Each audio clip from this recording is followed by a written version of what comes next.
The fact is, guys, it always starts with anatomy here. It always starts with science, because that's how you make smarter decisions in your training. Yeah. We know that when we use dumbbells, that we max out the strength curve right in the middle of the movement. Bands actually help us to keep the tension going as they stretch further and further. It's done. The sooner you start thinking, I'm going to choose to have this because I want to have it, and the sooner you identify things that you like that you can live on, then this is all going to be so damn easy. I promise you. And a matter of fact, when you do make these changes, you're going to see these changes stick around for the long term. Yes. Yes. Finally. Finally. I'm done. I'm out.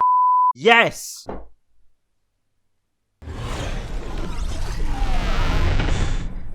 Some of you are going to say, James, you're not a real Athlean X fan. You're just making this for subs. But let me prove it to you. I guarantee you, I can recognize Jeff's chesticles anywhere. Let's test this out. Jeff, Vince, Jeff, Hemingway. Not going there again. If you're an Athlean X fan, you don't need to subscribe to my channel. You really don't. There's nothing I can offer you that Jeff doesn't do. However, this video was needed because it offers real contrast to the other X channel that I reviewed last week. And specifically, I'm going to show you how Jeff has a deep understanding of biomechanics and anatomy, a balanced analytical philosophy towards nutrition which is focused on long-term chronic success, awareness of the risk and reward of certain exercises which may look marketable but could lead to injury. So we're going to talk about the muscle up today, because I don't really like the exercise too much. You got to have the risk-reward benefit for an exercise, and to me this is a little bit of a party trick. The idea here though is, what is the body doing in order to get you up there? A lot of momentum, but then inside your body and your joints there's a lot going on that maybe necessarily isn't all that great for you. So most importantly for me, two things going on here in the elbow and the shoulder. You got to get really rapid flexion here of your forearm. Guys that have medial elbow pain, golfer's elbow, this will flare it up pretty quickly. Again, internal rotation at the shoulder, especially quick internal rotation at the shoulder, especially if you have a shoulder that's not really biomechanically set up properly for that. So if you have a hooked acromion here, this could quickly lead to shoulder issues. Here's the really important point of this video. He's applicable to you. And why is that? Well, because he has the deep knowledge of anatomy and biomechanics. When I put intent behind what I'm doing, and I try to recruit as strong of a maximal contraction as I can, you can see there's a lot more going on here in my back. I'm recruiting a lot more motor units to do the job. I'm eliciting a much stronger contraction, and therefore that in conjunction with heavier weights is going to provide the best results that you can possibly get. And so having this deep scientific knowledge helps to project information to you which can help you. If we perform exercises at different angles, for example using an incline or a lean away movement, we will actually change the point at which you feel the most tension. And this is applicable from beginner to experienced lifters. And you don't have to look like Jeff. Some of you will end up looking like him. Some of you will not, and that doesn't necessarily matter. What's important is that he's applicable because his knowledge and the way that he explains things is outstanding, and you can take away and you can apply it to yourself. And specifically, he offers many simple variations to exercises. And I come away from a lot of his videos thinking, why didn't I think of that? You want to train your lats in as many key functions as they have. If your lats can extend, you want to extend. If your lats can adduct, you want to adduct. If your lats can extend and adduct, as you can see here, then you want to do both. And that's a good sign. If you watch someone's videos and you go, why didn't I think of that? Or I've never thought of it in that way. And you can instantly put that into your training that day. That's when you know you're following a good channel. I don't agree with everything Jeff says. Of course, there is no messiah in fitness. Jeff Cavaliere is exceptional. However, there is no messiah in fitness, and this is something I want to communicate to you also. I have never professed to be an expert in physical fitness. I merely make videos which are honest, transparent, and applicable, and I believe I give some useful information. You should make your own reality when it comes to your fitness. You can take advice. Absolutely do that. Hire a good personal trainer if you need one. But ultimately, you have the freedom and the flexibility within your fitness journey, and your fitness journey should be viewed over your active life.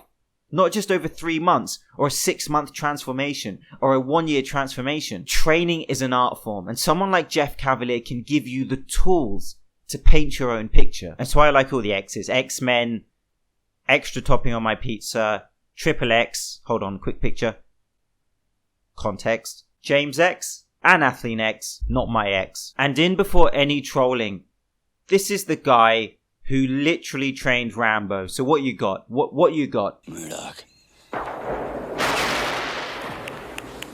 I'm coming to get you. And so there are levels to this game. There are levels to understanding. There's a big disconnect between real fitness professionals, really intelligent, thoughtful, deep thinking, innovative, trailblazers within fitness and health, many of whom are nowhere near a YouTube channel, and what I would call fitness celebrities. And the disconnect in terms of knowledge is huge. Jeff Cavaliere is not one such person. He's aesthetic, he's athletic, and his knowledge base matches that, and he most certainly is an elite trainer.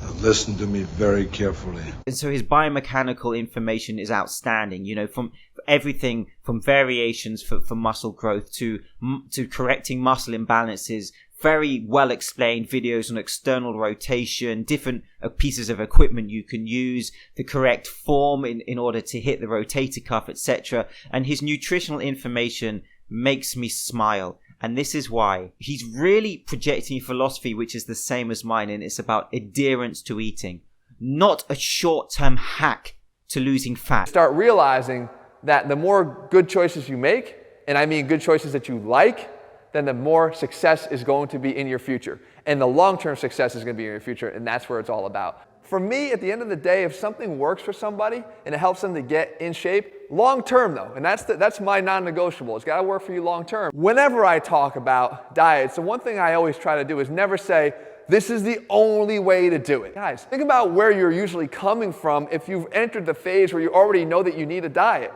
You're probably dramatically overweight. You already have low energy because of your weight issues. You need a solution.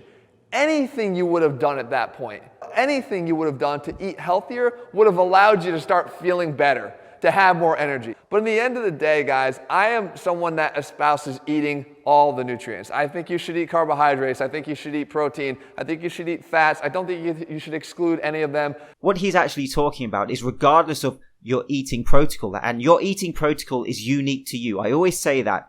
I don't believe in projecting eating protocols to a mass audience. It's such a highly personal process and choice. And you can lose fat by eating in many ways. You can build muscle with different eating protocols. However, it is the scientific parameters which underlie those protocols which are essential for fat loss, caloric deficit, and adequate protein to help to maintain as much muscle mass as you can during your cut. For muscle building, of course, adequate protein, quality protein in sources, essential amino acids, and a caloric surplus in addition to your training. But what he preaches is adherence, and not a restrictive crash diet or a hack diet, which is so common amongst many popular YouTube channels because they sell and they're marketable. And he gives clear caloric deficit information, where he shows how you should create a caloric deficit from, yes, decreasing your food and drink intake, but also through training. And he preaches to increase your caloric burn from physical exercise. And many people get this wrong because they crash diet. They develop an unhealthy relationship with food. You see, if you rely on calorie restriction as your main and pretty much sole method of getting to a lower body fat level, you're going to run into a brick wall a lot harder and faster than the one behind me. Here's the problem. We know that in order to create a body fat loss, we have to create a caloric deficit. We've talked about that a lot of times before. There's a thermodynamic law that states that we need to do that. That's a given. Take something obvious out of your diet that you know you probably shouldn't have, and then that's from calories, and then go burn 400 extra calories to get yourself down here. That is going to create a much more effective plan. The best way to lose weight is to start looking at food as fuel for your muscles and your performance, and stop hating the limited food choices you have left yourself. The avoidance of carbs, fats, and even some proteins in the pursuit of six-pack abs is a mistake. Rice, pasta, potatoes, butters, and oil can all be and should be part of a nutrition plan that is capable of helping you lose weight and put on lean muscle mass. If you fall victim to the carb phobia that is far too rampant these days, then you are likely to be robbing your muscles of exact nutrients they need to perform at their best. I'm trying to hide my smile. How am I doing? Well, that was weird. And so whilst there is no messiah in fitness, and I would actually say that you shouldn't worship Jeff Cavaliere, absolutely watch his videos. But of course, watch his videos with a critical eye. Ask questions. Apply to yourself. Some videos of his won't be for you. Some will hit home with you instantly. But it is the culture of information which is vital in a YouTube fitness channel. And hopefully that comes across in my channel. And can you start to see the contrast in his information? The biggest, most influential fitness YouTuber there is. Perhaps one of the most influential fitness personalities of all time, because of how popular he is on social media and how many people's social media reaches. So I'm James Linker. This is Shredded Sports Science. Thank you so much for watching. I'll see you soon.